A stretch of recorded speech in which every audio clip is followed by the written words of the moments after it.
Nobody expected a waitress to outsmart a billionaire, but when Tariq Al-Mansouri sneered, "Solve this, and I'll give you $255 million, Amira Thompson didn't back down. In 1 hour, she turned his mockery into a stunning victory that left Dubai's elite speechless. Watch to see how one night changed her life forever. The rooftop restaurant of Skyline Oasis glowed under Dubai's starry sky, its glass walls reflecting the city's dazzling towers. Amira Thompson weaved through the crowded tables, balancing a tray of champagne glasses. At 32, her sharp hazel eyes caught everything: the flash of gold watches, the forced laughs of business deals, the thick air of wealth. Her black uniform was crisp, but her mind churned with numbers and patterns, a habit from a life she'd left behind. At table 12, Tariq Al-Mansouri held court. The 38-year-old Arab billionaire, in a plain white thobe, radiated quiet power. His company, Al-Mansouri Ventures, ruled tech and finance from Dubai to New York. Tonight, though, his jaw was tight, his dark eyes burning with frustration. Across from him, his CFO, Claire Donovan, sipped her drink, her blonde ponytail and sleek blazer screaming ambition. Two other executives, Mark and Steven, shifted in their seats, wary of his mood. Tariq's voice cut through the restaurant's hum as he leaned forward, his tone sharp. 3 months and this forecasting model is still garbage. We're losing millions. It's useless. He waved off their stammered excuses, his fingers drumming the table. Amira, clearing plates nearby, caught pieces of the conversation: market swings, broken algorithms, a model no one could fix. As she poured water for Tariq, he turned to her, his voice dripping with scorn. "You, waitress? Listening in on my problems? What, you think you're smarter than my team? Got a PhD tucked under that apron?" The table burst into laughter. Claire's smirk widened, her eyes glinting with malice as she leaned back. "Maybe she's got a calculator in her pocket," she said, her voice sharp with mockery. Mark chuckled, adding, "Bet she's great at counting tips, though." Steven joined in, his grin smug.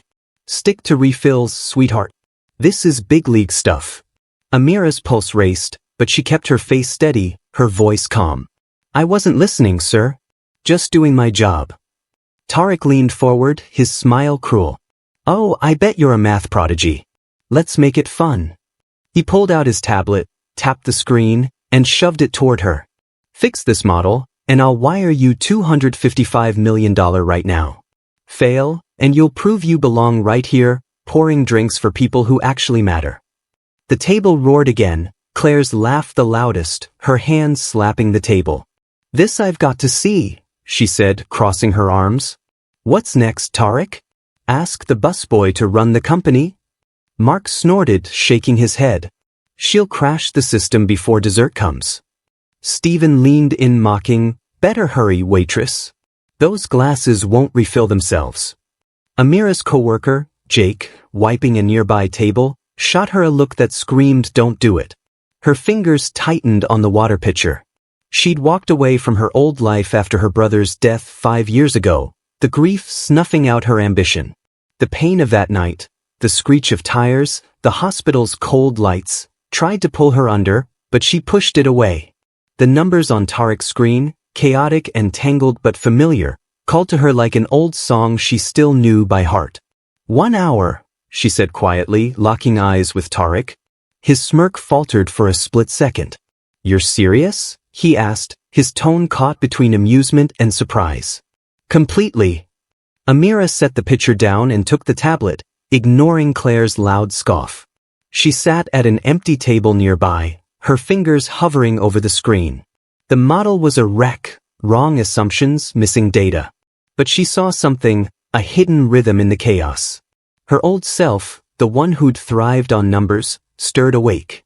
As she stared at the data, she could almost hear her brother's voice, cheering her through late-night study sessions, pushing her to keep going. The memory of his laughter, then the silence after the crash, tightened her chest, but she focused on the screen. The numbers had a flow, a pattern she could almost grasp. But could she still do this? It had been years. Tariq watched her, arms crossed, his expression a mix of doubt and curiosity. Claire leaned toward him, her voice carrying. She's wasting your time, Tarek. She's nobody. Mark chimed in, grinning. What's her plan? Guess and pray. Stephen laughed, adding, maybe she'll draw a smiley face on it and call it fixed.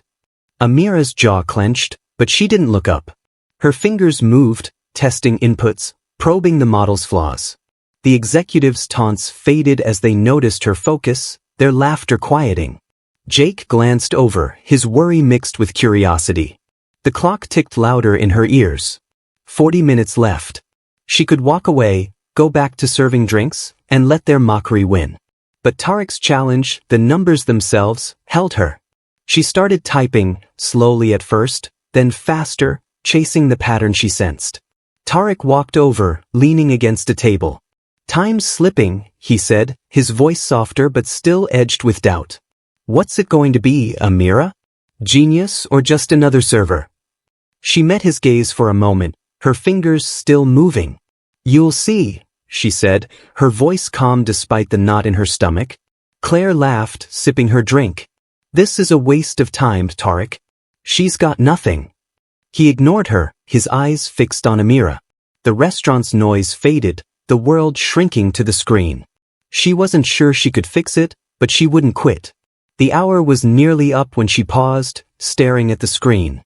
She'd found a clue, a small thread in the data that could unravel the whole model. But she needed more time. She looked at Tarek, his expression unreadable. Well? He asked, raising an eyebrow. Got something or are we done? Amira took a deep breath, her fingers hovering. I'm not done, she said firmly. Give me a few more minutes. Tarek studied her, a flicker of respect in his eyes. You've got nerve, he said, crossing his arms. But nerve doesn't solve math. Then let's see what does, she replied, holding his gaze. He nodded slightly. 5 more minutes. Impress me. Amira turned back to the screen, her heart pounding. The numbers were starting to click, but she wasn't there yet. Claire's voice broke through. Tarek, really? She's making a fool of herself. Quiet, he said sharply, his eyes still on Amira. Let her work. Amira's fingers danced across the tablet, the numbers blurring as she chased the pattern she'd glimpsed. The rooftop restaurant of Skyline Oasis, with its glittering glass walls and hum of wealthy diners, faded into the background. Her mind was locked on the data, the chaotic mess of Tariq Al-Mansouri's forecasting model. She'd spotted a fractal rhythm in the market swings, something her old professors at MIT had drilled into her years ago, but she hadn't touched this kind of work since her brother's death shattered her world. The memory of that night, the screech of tires, the hospital's cold lights, threatened to pull her under, but she shoved it aside, focusing on the screen. The model's flaws were clear now, overcomplicated assumptions, ignored variables, a structure that fought itself. She started rewriting the code, stripping away the clutter, her confidence growing with every keystroke. Tarek stood nearby, his plain white thobe catching the soft glow of the restaurant's chandeliers, his arms crossed as he watched her with a mix of skepticism and curiosity. He'd thrown out the $255 million challenge as a taunt, expecting her to crumble, but now his dark eyes followed her every move, searching for a crack in her focus. Claire Donovan, his CFO, leaned back in her chair, her blonde ponytail sharp against her crisp blazer, her lips curled in a smug smile as she sipped her drink, convinced Amira was out of her depth. The other executives at table 12 exchanged glances, their earlier laughter replaced by uneasy silence as Amira's fingers moved faster, her face set with determination. Jake, her coworker, lingered nearby, pretending to wipe down a table but stealing glances at her, his worry mixed with a spark of hope. The clock on the wall seemed to tick louder, each second pressing against her. She'd asked for 5 more minutes, and Tarek had granted it, his voice carrying a grudging respect that surprised her. Now, with the deadline looming, she felt the weight of every eye in the room. The model was starting to bend to her will, the numbers aligning as she plugged in a new algorithm based on the fractal pattern she'd spotted. It wasn't perfect yet, but it was close enough to prove she wasn't just a waitress.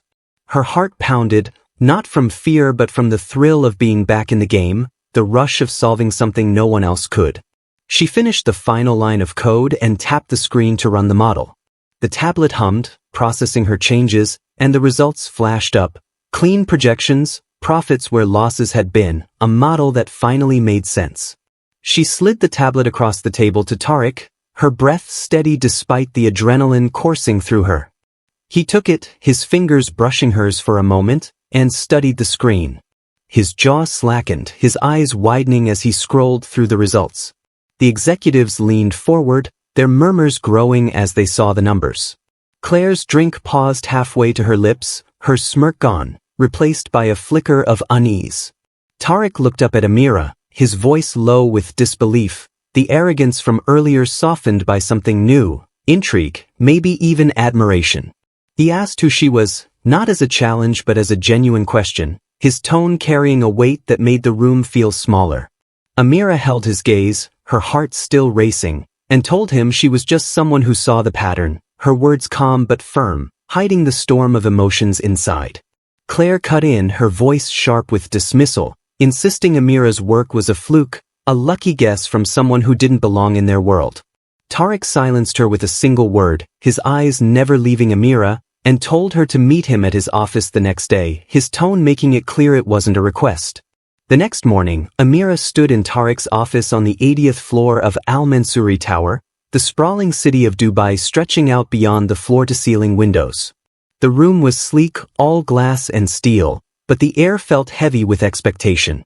Tariq, in another crisp white thobe, sat behind his desk, studying her like a puzzle he couldn't solve. He'd done his research, digging up her past, MIT, top of her class, a rising star in finance who vanished without a trace. He wanted to know why, his voice softer now, less commanding, as if he sensed the pain behind her silence. Amira's throat tightened, the memory of her brother's death flashing through her mind, but she pushed it down, telling him it was personal, her tone sharp enough to draw a line. Tariq leaned forward, his hands clasped, and offered her a job, telling her to name her price, his words carrying a sincerity that caught her off guard. She hesitated, the $255 million already wired to her account, life-changing money that could pull her out of the shadows. But stepping back into finance meant facing the grief she'd buried, the ambition she'd let die.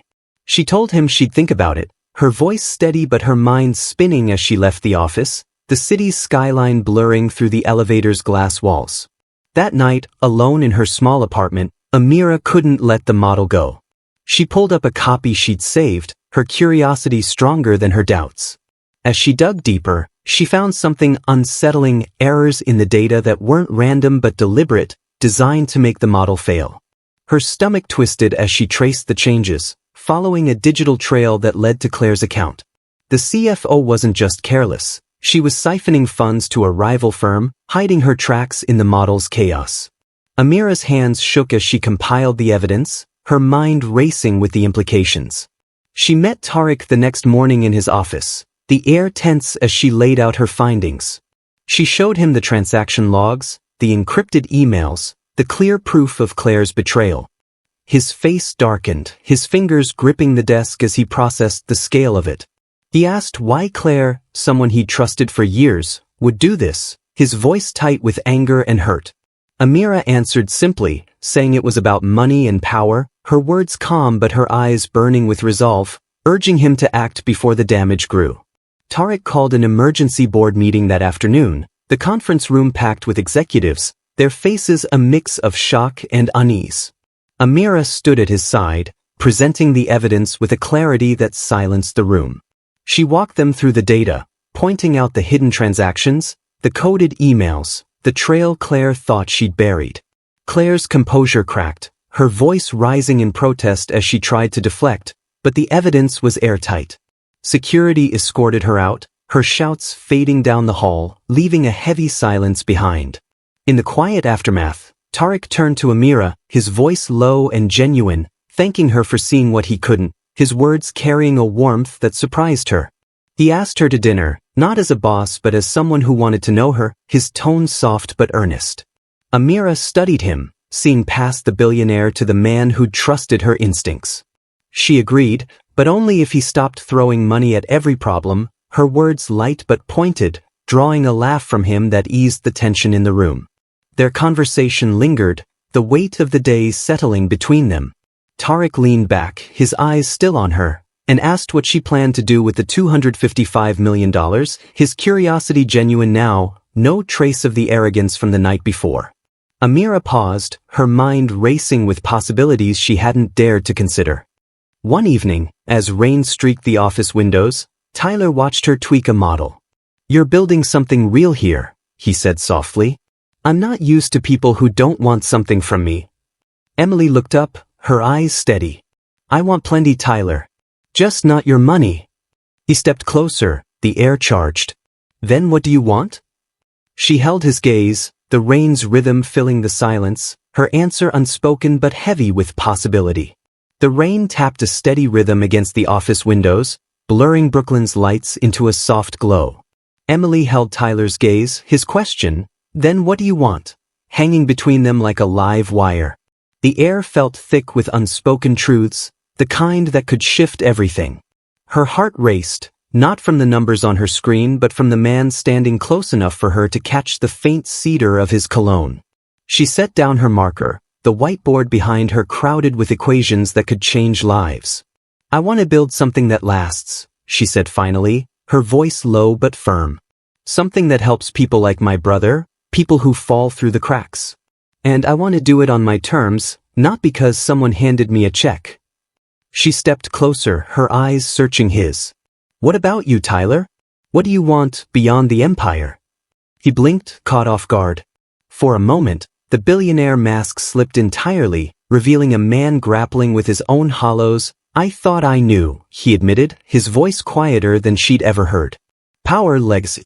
But watching you, you're making me rethink what matters." He paused, a faint smile tugging at his lips. "Maybe I want to be part of something real too." The moment stretched, fragile and electric, until Sam's voice broke it from the other side of the office. "Emily, you seeing this? The housing model's spitting out predictions. Looks like we nailed it." His excitement pulled her back, and she crossed the room, Tyler trailing behind. The screen showed projections that could save thousands of tenants from eviction, data that nonprofits were already clamoring to use.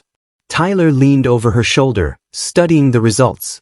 "This is groundbreaking," he said, his tone carrying none of its usual bravado.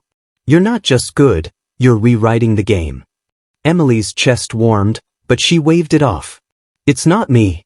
It's us." She gestured to Sam and the team, who were huddled around another monitor, tweaking code with a focus she hadn't seen since her NYU days. "They're the ones making it happen." Over the next month, Phoenix Analytics surged forward.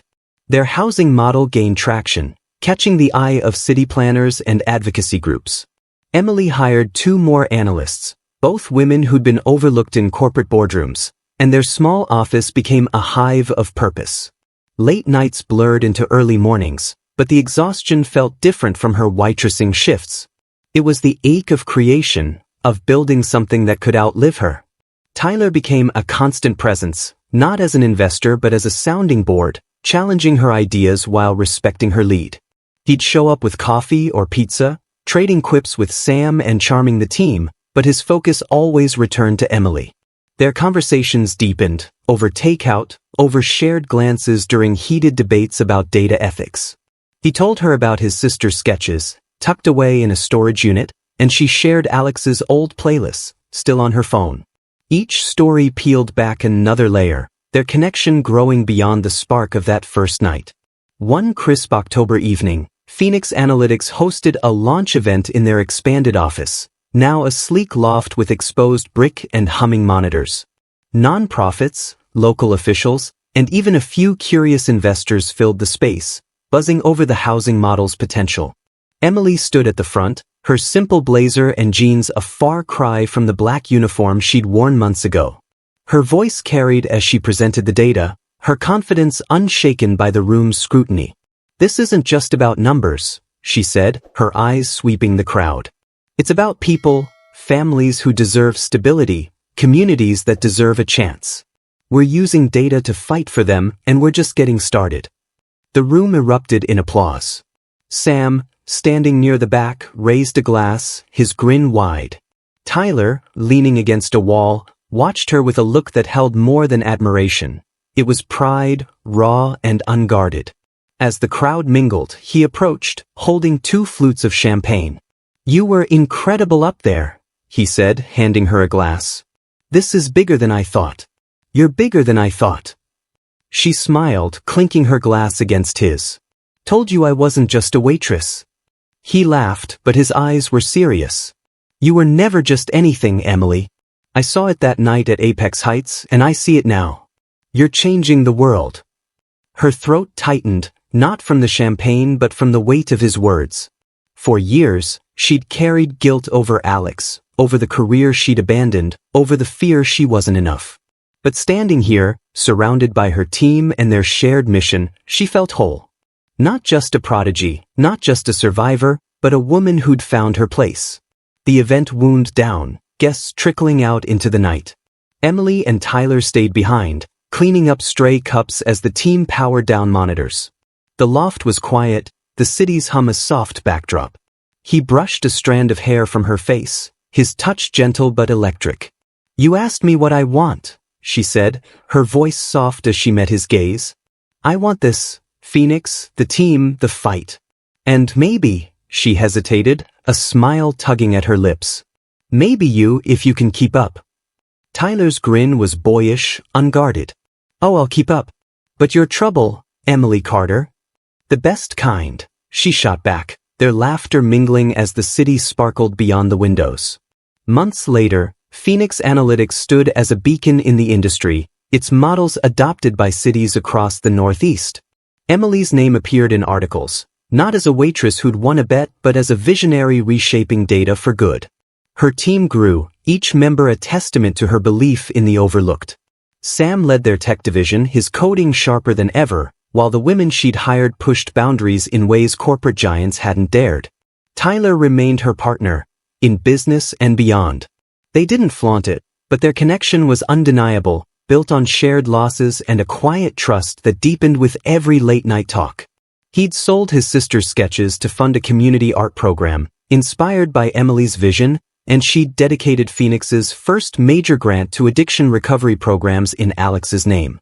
One spring evening, Emily stood on the roof of their new headquarters, a modest building with a view of the skyline that had once felt so out of reach. Tyler joined her, his arm brushing hers as they looked out over the city. Below, their team celebrated a new contract, laughter drifting up through the open door. "You did this," Tyler said, his voice warm with certainty. "Not the money, not me. You." Emily shook her head, her eyes bright. "We did this. All of us." She turned to him, her smile fierce with possibility. "And we're not done yet." The city stretched before them, alive with promise. For the first time in years, Emily felt not just seen but celebrated, not for a single night's triumph, but for the woman she'd become, the lives she'd touched, and the future she was building, one number, one fight, one moment at a time. Amira's story proves that courage and talent can rewrite any future, no matter the odds. Like, share, and subscribe to catch more inspiring stories like hers, wherever you're watching from. Hit that notification bell to stay updated. Let's keep the journey going together.